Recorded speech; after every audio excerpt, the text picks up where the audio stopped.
got a call about some suspicious activity. People like you match the description. You don't belong here. Show me your ID now. Officer, you got the wrong guy. I'm a commando in the U.S. Army, and no law says I have to show you my ID without probable cause. I said hand it over. Not unless you're detaining me for a crime. I'm just shopping. This decorated U.S. Army commando was about to face the fight of his life, not on a battlefield overseas, but in a grocery store aisle, accused of a crime he didn't commit by an officer who had already made up his mind. Before we continue, let me take this opportunity to thank you so much for supporting our channel. Just choosing to watch our video means a lot to us. Before we go any further, tell us, where are you watching from? Drop your city or country below, and don't forget to like and subscribe if this is your first time here. It was a Tuesday afternoon in March when Caleb Rivers walked into Bradley's supermarket in Columbus, Ohio. He was 35 years old, built like the soldier he was, broad shoulders, muscular frame, the kind of presence that came from years of discipline and training. He wore a blue hoodie, jeans, and sneakers. Nothing flashy, nothing suspicious. He was there to pick up groceries, milk, eggs, bread, the basics. Caleb had served 9 years in the U.S. Army as a commando. He'd been deployed 3 times, seen combat, led men through situations most people couldn't imagine. He carried himself with quiet confidence, the kind that didn't need to announce itself. He was calm, measured, thoughtful. He didn't raise his voice. He didn't need to. He was in the cereal aisle, reaching for a box of oatmeal, when Officer Derek Brennan walked up behind him. "Excuse me, sir, I need to see some identification." Caleb turned around slowly. The officer was white, mid-40s, with a tight jaw and cold eyes. His hand rested on his belt, close to his weapon. His body cam was on, recording everything. Caleb kept his tone even. "Is there a problem, officer?" "We received a report of suspicious activity. You match the description." Caleb looked around. There were other shoppers in the store. A woman with 2 kids near the dairy section, an elderly man by the deli counter, a young couple comparing prices on pasta. None of them had been stopped. "What description is that?" Caleb asked. Brennan's jaw tightened. "Black male, blue hoodie, athletic build. Now I'm going to ask you again, let me see your ID." Caleb didn't move. He kept his hands visible, his posture relaxed. "What crime am I suspected of committing?" "Shoplifting."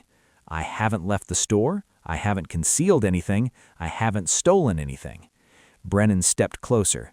"People like you always match the description. Now show me your ID or I'll arrest you for obstruction."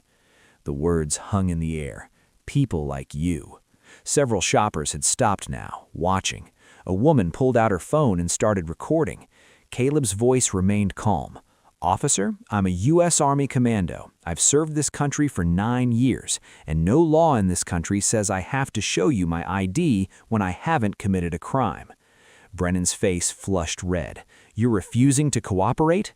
"I'm exercising my constitutional rights." "You think being in the military puts you above the law?" "I think the law applies to both of us." The tension was thick now. More phones came out. The store manager appeared from the back office, unsure what to do. Caleb didn't flinch. He'd faced worse than this. He knew how to stay composed under pressure. That was the training. That was who he was. But Derek Brennan wasn't backing down either. He reached for his radio. "I need backup at Bradley's supermarket. Suspect refusing to comply." Caleb closed his eyes for a brief moment. He knew where this was going. He knew how this story played out too many times, but he wasn't going to make it easy. He wasn't going to give them a reason. He was going to do everything right, and the body cam was going to capture every single second. 2 more patrol cars pulled up outside Bradley's supermarket within minutes. Officers poured through the entrance, hands on their belts, eyes scanning for the threat they'd been called about. But there was no threat. Just a man standing in the cereal aisle with his hands at his sides. Caleb hadn't moved. He stood exactly where he'd been when Brennan first approached him. His shopping basket sat on the floor beside him, empty except for the box of oatmeal he'd been holding. He watched the officers enter, counted them, 4 in total now, including Brennan. The lead officer, a sergeant named Patterson, approached. "What's the situation here?" Brennan spoke first. Suspect matches description of a shoplifter, refused to provide identification, refusing to cooperate. Patterson looked at Caleb, then at the empty basket, then back at Brennan. Has he stolen anything? Not yet, but he matches the description and he's being uncooperative. Caleb spoke directly to Patterson, his voice level. "Sergeant, I'm a U.S. Army Commando. I came here to buy groceries. I haven't committed any crime. This officer demanded my ID without reasonable suspicion or probable cause. I informed him of my rights. That's not being uncooperative. That's exercising my Fourth Amendment rights." Patterson hesitated. You could see it in his face, the recognition that something wasn't right here. But Brennan was his officer, and a black man refusing orders, even unlawful ones, was a problem in Brennan's eyes. "Sir, if you just show us your ID, we can clear this up and you can be on your way," Patterson said. "With respect, Sergeant, that's not how this works. I don't have to prove my innocence. You need probable cause to detain me. What's the probable cause?" By now, at least a dozen people were watching. Phones were up. The woman who'd started recording first had moved closer, making sure she got everything on camera. An older black man near the produce section shook his head, his expression a mixture of anger and resignation.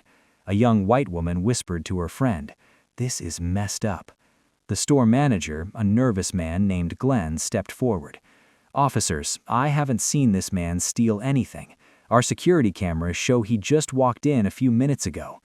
Brennan shot him a look. "We'll check the cameras ourselves." "I'm telling you." "Step back, sir." Glenn raised his hands and stepped away. Caleb knew what was coming next. He'd seen it before, heard about it from friends, from family, from brothers who looked like him. The escalation, the manufactured justification, the arrest that would come regardless of innocence. But he also knew something else. That body cam on Brennan's chest was recording every word, every action, every violation. Brennan stepped closer to Caleb, his voice low. "You think you're smart? You think you can embarrass me in front of these people? I think you're violating my rights.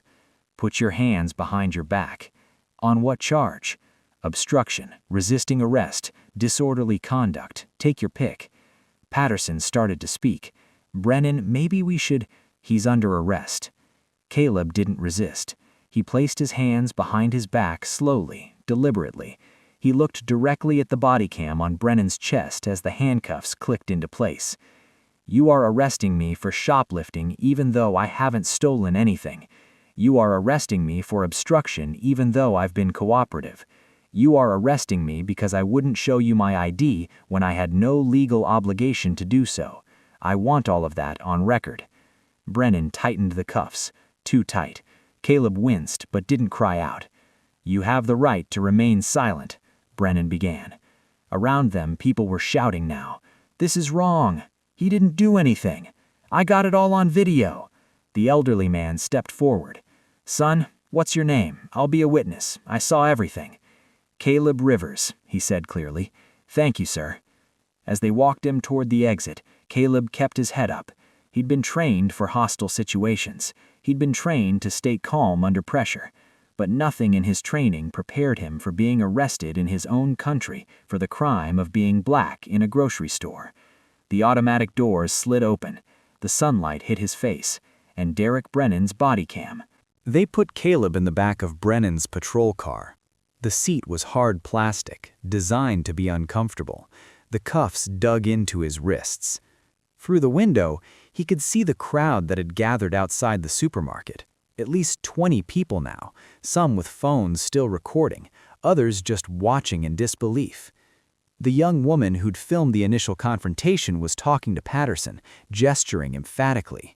The elderly man who'd offered to be a witness stood with his arms crossed, shaking his head. Glenn, the store manager, was on his phone, probably calling corporate, probably panicking about the lawsuit he knew was coming. Inside the car, Caleb closed his eyes and breathed. In through the nose, out through the mouth. The technique they'd taught him for staying centered in combat zones. He'd used it in Kandahar when mortars were falling. He'd used it in Baghdad when his convoy was ambushed. Now he was using it in Columbus, Ohio, because a police officer didn't like that he knew his rights. Brennan got in the driver's seat. He adjusted his rearview mirror to look at Caleb. "You made a big mistake today." Caleb didn't respond. "You could have just shown me your ID. Could have been done in 30 seconds. But you wanted to be difficult. You wanted to make this about race." "I didn't make this about anything," Caleb said quietly. "You did that when you said people like me always match the description." Brennan's jaw clenched. He turned the key in the ignition and pulled out of the parking lot. At the station, they processed him like any other suspect, took his photo, took his fingerprints, emptied his pockets, wallet with $43, car keys, a receipt from the gas station, his military ID, which Brennan looked at for a long moment before tossing it in the plastic bin with the rest of his belongings. They charged him with 3 things: shoplifting, obstruction of justice, and resisting arrest. The shoplifting charge was based on Brennan's claim that Caleb had concealed items with intent to steal. No items were found, no evidence existed, but the charge was filed anyway. The obstruction charge was based on his refusal to show ID, even though Ohio law didn't require him to identify himself without reasonable suspicion of a crime. The resisting arrest charge was based on nothing. Caleb hadn't resisted. Every witness confirmed it. The body cam footage would confirm it, but it was on the paperwork anyway. They put him in a holding cell. Gray walls, metal bench, the smell of industrial cleaner and desperation. He sat down and leaned his head back against the concrete. 9 years in the Army, 3 deployments, commendations for valor, a spotless record. And now he was sitting in a jail cell in his hometown because he went to buy groceries while black. Outside the station, the videos were already spreading. The woman who'd recorded the confrontation had posted it to social media within minutes. "U.S. Army veteran arrested for shopping while black," read the caption. The views climbed. Hundreds, thousands, 10,000. Local news picked it up by evening. Channel 7 ran the story at 6 o'clock. Controversy at Columbus supermarket. Was this arrest justified? They showed clips from the body cam footage. The department had released a short version trying to control the narrative, but even their edited version looked bad. Caleb's sister, Monica, saw the news report and drove to the station immediately. She was a lawyer, corporate law, not criminal defense, but she knew enough. She demanded to see her brother. She demanded to know the charges. She demanded to know why a decorated veteran was being treated like a criminal. The desk sergeant was apologetic but firm. "He'll see a judge tomorrow morning. You can post bail then." Bail for what? Shopping? Existing? The sergeant didn't have an answer. Caleb spent that night on the metal bench. He didn't sleep much, not because he was scared. He'd slept in worse conditions in worse places, but because he was thinking, calculating, planning his next move. He knew how this worked. They'd offer him a deal, plead guilty to a lesser charge, pay a fine, and it all goes away. Most people took the deal. It was easier than fighting, cheaper than a trial. But most people weren't Caleb Rivers. He'd fought for this country. He'd put his life on the line for the Constitution. And now he was going to make sure that Constitution actually protected him. When morning came, they brought him to the courthouse in the same blue hoodie he'd been wearing. Monica was there with a defense attorney she'd called, a guy named Thomas Chen who specialized in civil rights cases. Chen took one look at the charges and smiled. They really screwed up. That body cam footage is going to bury them. The judge set bail at $5,000. Monica paid it. By noon, Caleb was free. But the case was just beginning, and Derek Brennan had no idea what was coming. Thomas Chen didn't waste time. Within 48 hours of taking the case, he'd filed a motion to dismiss all charges and requested the full body cam footage from every officer on scene. Not the edited version the department released to the press, the complete, uncut recording from the moment Brennan entered that supermarket until Caleb was locked in the holding cell.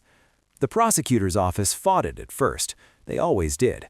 But Judge Andrea Walsh wasn't having it. She ordered the footage released within a week. When Chan watched it in his office, with Caleb and Monica present, the reality was even worse than they'd expected. The footage started 20 minutes before Brennan approached Caleb. It showed Brennan walking through the parking lot, talking to his partner in the patrol car.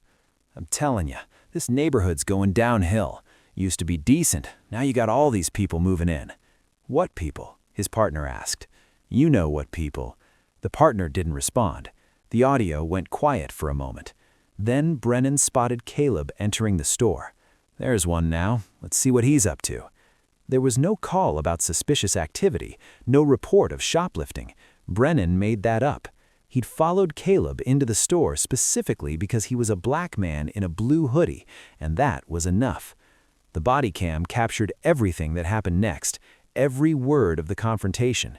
Caleb's calm responses, the crowd of witnesses, the excessive tightening of the handcuffs, and most damning of all, Brennan's whispered comment to another officer while loading Caleb into the patrol car. "These people need to learn their place." Chen looked at Caleb. "They're going to drop the charges, probably today." He was right. By 5 o'clock that afternoon, the prosecutor called. All charges dismissed. They tried to frame it as insufficient evidence, but everyone knew the truth. The evidence was there. It just proved Caleb's innocence, not his guilt. But Chen wasn't done. "We're filing a federal civil rights lawsuit, false arrest, violation of Fourth Amendment rights, racial discrimination, and I'm going to make sure the FBI looks into Brennan's record." That investigation took 6 months. What they found was a pattern that stretched back years. Brennan had been sued twice before for excessive force, both cases involving black men, both settled quietly by the city with taxpayer money. He'd been the subject of 14 internal affairs complaints, most of them alleging racial bias. None had resulted in serious discipline. His arrest record told the story clearly. Over his 15-year career, Brennan had arrested black residents at a rate 4 times higher than his colleagues. His use of force reports showed a similar disparity, and his body cam footage, when reviewed systematically, revealed a consistent pattern of targeting black citizens for minor or non-existent infractions. The FBI brought federal charges, civil rights violations, deprivation of rights under color of law, falsifying police reports. The trial lasted 3 weeks. The jury deliberated for 4 hours. Guilty on all counts. The courtroom was packed when the verdict came in. Caleb sat in the front row, Monica beside him. He wore his Army dress uniform, something Chen had suggested, though Caleb initially resisted. "I don't need to prove I'm worthy of rights," he said. Chen agreed, but explained, "This isn't about proving your worth. It's about showing that judge and jury exactly who Brennan targeted." When the judge asked if Brennan had anything to say before sentencing, he stood. His lawyer probably told him to apologize, to show remorse. Instead, he said, "I was doing my job. I was protecting the community." Judge Walsh didn't blink. "You violated the constitutional rights of a decorated veteran who served this country with honor. You falsified reports. You targeted citizens based on the color of their skin. You abused the authority this community entrusted to you. That's not protecting anyone. That's tyranny in a uniform." 9 years in federal prison. The courtroom erupted. Some people cheered. Others gasped. Brennan's wife broke down crying. His lawyer immediately filed notice of appeal, but everyone knew it wouldn't matter. The evidence was overwhelming. The body cam Brennan thought would protect him had instead destroyed him. Outside the courthouse, reporters swarmed. Caleb stood at the microphone with Chen beside him. "Do you feel vindicated?" one reporter asked. Caleb paused. "I feel tired.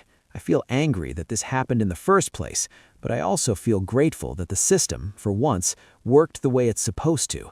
Officer Brennan will serve time for what he did, but there are hundreds of officers like him who never face consequences. Thousands of people like me who don't have video evidence, who don't have lawyers, who don't have the resources to fight back." "What do you want people to take away from this?" another reporter asked. "That rights aren't conditional, that the Constitution applies to everyone, and that knowing your rights, standing up for your rights, isn't being difficult, it's being American."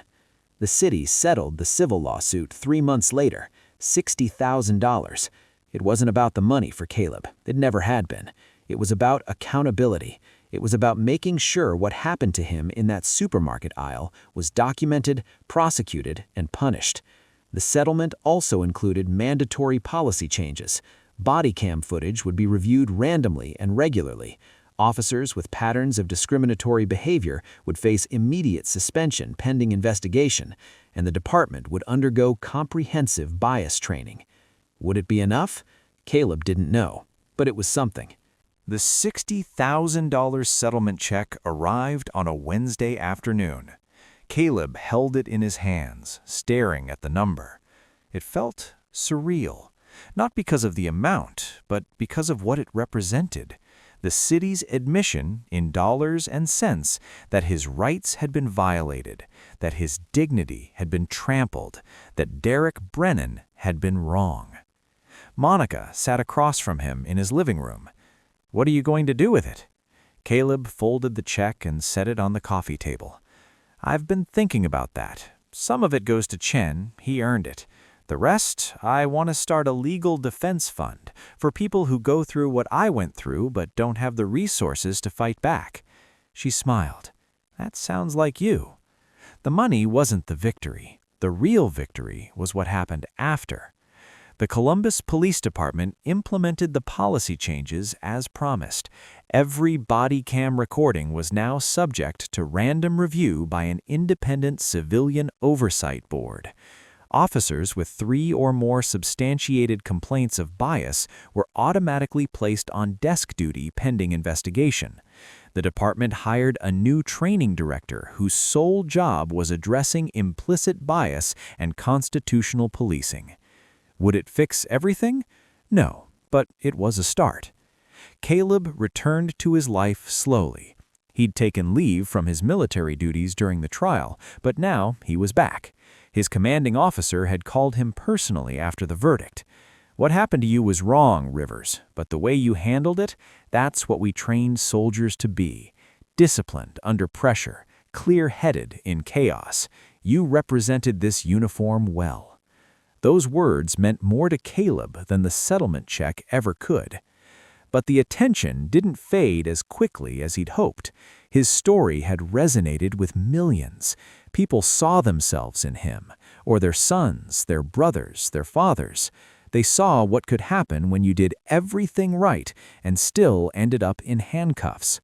6 months after Brennan's sentencing, Caleb was invited to speak at a community forum on police reform. He almost said no. He wasn't looking for a platform, he wasn't trying to be a spokesman, he just wanted to move on with his life.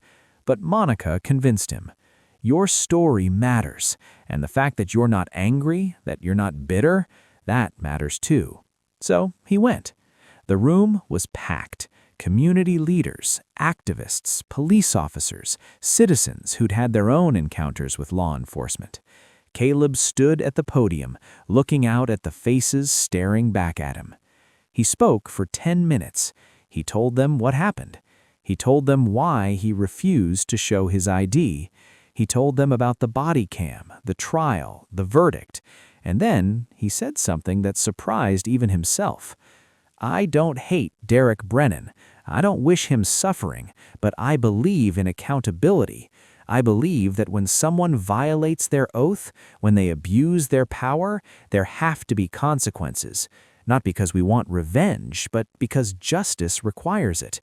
Because the next person who walks into a supermarket deserves to know that their rights matter, that they matter." The applause lasted a full minute. Afterward, an older black woman approached him. She had tears in her eyes. "My son was stopped by Brennan 3 years ago. He was 17. Brennan roughed him up, accused him of loitering outside his own apartment building. We couldn't afford a lawyer. We couldn't fight it. My son just took the charge and moved on. But it changed him. He's afraid of police now, doesn't trust them. I just wanted to thank you for fighting, for winning, for showing my son that sometimes the system does work." Caleb hugged her. He didn't know what else to do. A year after the arrest, Caleb was promoted to Master Sergeant. His career hadn't been damaged by what happened. If anything, his superiors respected him more. He'd faced injustice with dignity. He'd refused to be broken. That was the kind of character the Army valued. He still shops at Bradley's supermarket sometimes. The manager, Glenn, always greets him personally now. "Mr. Rivers, good to see you. Need help finding anything?" There's guilt in his voice. Caleb can hear it. Glenn wishes he'd stood up to Brennan that day, wishes he'd been braver. Caleb doesn't hold it against him. Fear is a powerful thing. Derek Brennan is currently serving his sentence at a federal correctional facility in Pennsylvania. He'll be eligible for parole in 7 years. Maybe he'll get out early for good behavior. Maybe he'll serve the full 9 years. Caleb doesn't think about it much anymore.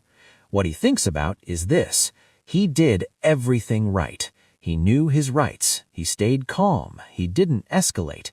He trusted the system even when the system seemed designed to fail him. And in the end, justice prevailed.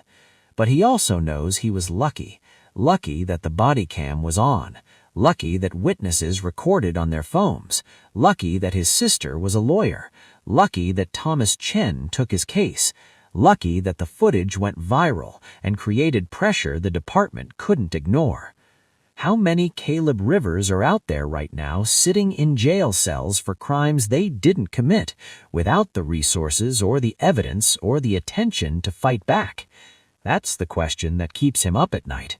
That's why the Legal Defense Fund now has over $200,000 in it, funded by donations from people who saw his story and wanted to help the next person. That's why he still speaks at forums and schools and community centers when they ask, because his story had a happy ending, but it shouldn't have been a story at all. He should have just been able to buy his groceries and go home. The fact that standing up for your constitutional rights can land you in handcuffs, that's the real problem. And one verdict, one settlement, one officer in prison doesn't fix that. But it's a start. Caleb still wears his blue hoodie sometimes. He refuses to let fear dictate his wardrobe. He refuses to let Derek Brennan's prejudice change who he is or how he lives. He's still the same man he was that Tuesday afternoon in March. Calm, intelligent, principled. The only difference now is that millions of people know his name, know his story, know that he fought and won. And maybe that knowledge will help the next person find the courage to stand their ground too. So, here's the question we want to leave you with. Do you think 9 years was enough? Do you think the settlement was fair? And what would you have done if you were in Caleb's shoes that day? Drop your thoughts in the comments below. And if this story moved you, if it made you think, hit that like button and subscribe. Share it with someone who needs to hear it. Because stories like Caleb's need to be told. They need to be remembered. Justice isn't just about what happens in a courtroom. It's about what we do with the truth once we know it. Thanks for watching. We'll see you in the next one.